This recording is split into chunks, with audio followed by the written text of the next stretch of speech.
Bismillahirrahmanirrahim. Assalamualaikum warahmatullahi wabarakatuh. Langsung saja, ini dia penjelasan mengenai interaksi obat dan sistem saraf pusat. Yang pertama yang akan saya jelaskan, apa itu sistem saraf pusat.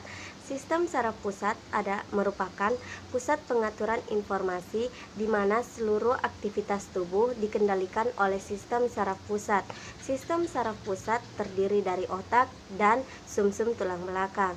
Otak dilindungi oleh tengkorak kepala dan sumsum tulang belakang dilindungi oleh ruas-ruas tulang belakang. Otak dan sumsum tulang belakang dibungkus oleh selaput meningia yang melindungi sistem saraf halus, membawa pembuluh darah dan mensekresi sejenis cairan yang disebut cerebrospinal, di mana selaput meningia dapat memperkecil goncangan dan benturan. Obat susunan saraf pusat merupakan semua obat yang bekerja terhadap sistem saraf pusat. Obat ini bekerja terhadap otak dan bisa mempengaruhi pikiran seseorang, yaitu berupa perasaan dan tingkah laku. Ada 4 golongan obat yang bekerja terhadap susunan saraf pusat ini, yaitu pertama ada psikofarmaka atau psikotropika, yang kedua ada obat gangguan neurologis seperti antiepileptika, yang ketiga ada obat yang menghalau atau memblok rasa sakit atau rasa nyeri, yaitu seperti obat anti radang dan analgetik. Yang keempat ada obat vertigo atau migrain. Poin yang selanjutnya yaitu pembagian obat susunan saraf pusat. Jadi yang perlu kita ketahui bahwa obat susunan saraf pusat ini dia terbagi menjadi beberapa bagian.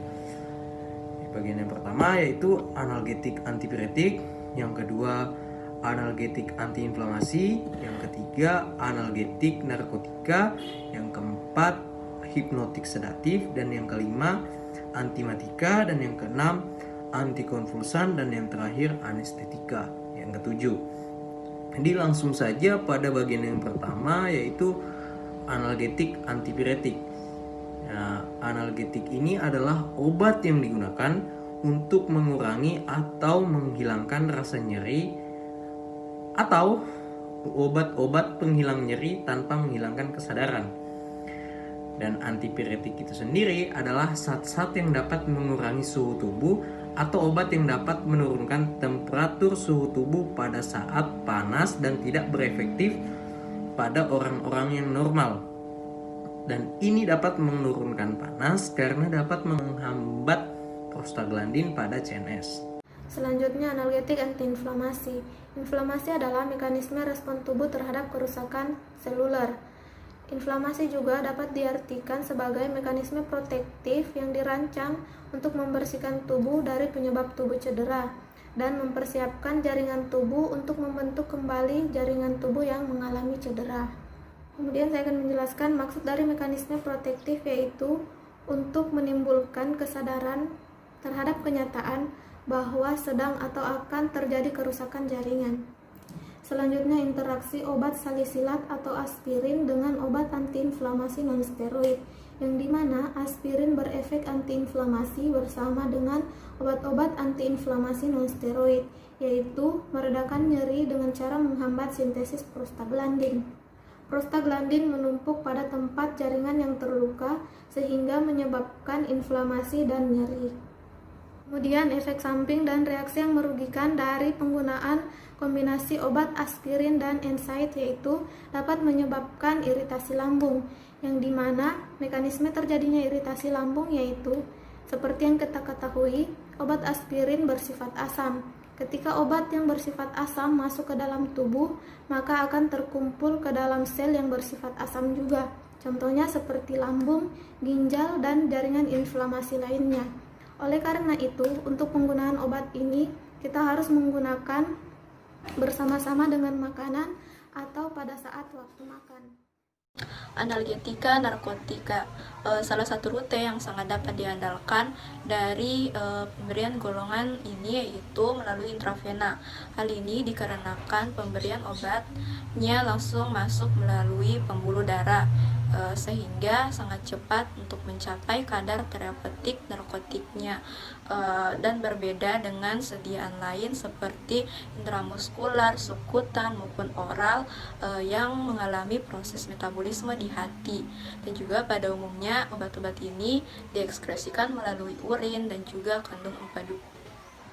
Adapun obat yang memiliki efek analgetika narkotika yaitu seperti miperidin atau petidin.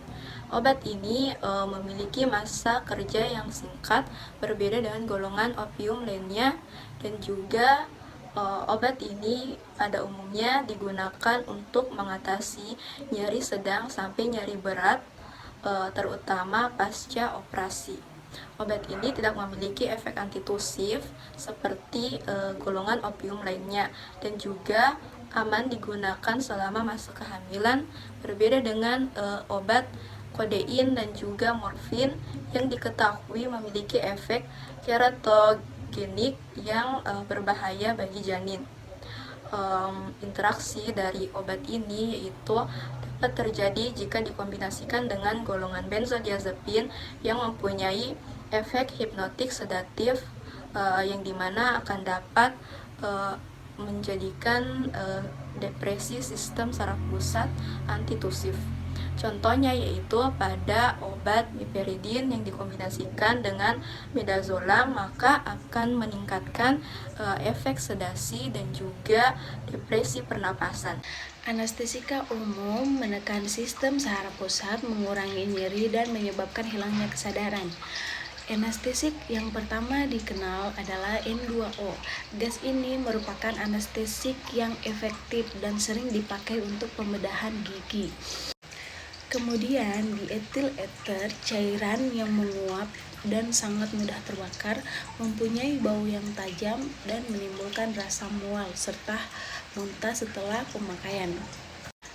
Kloroform adalah anestesik yang ternyata hepatotoksik, dapat menimbulkan aritma jantung dan depresi nafas. Dan anestesik lainnya yang kita kenal pada saat sekarang ini. Anestesika lokal yaitu menghilangkan rasa sakit pada tempat di mana obat diberikan dan kesadaran tetap dipertahankan.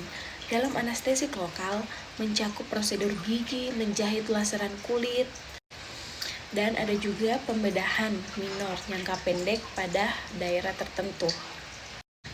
Anestesik lokal pertama adalah kokain, kemudian prokain.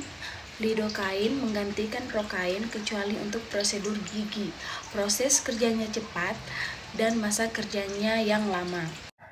Anestetika lokal yang sering digunakan, yang pertama lidokain, kedua prokain, ketiga benzokain, dan terakhir prilokain.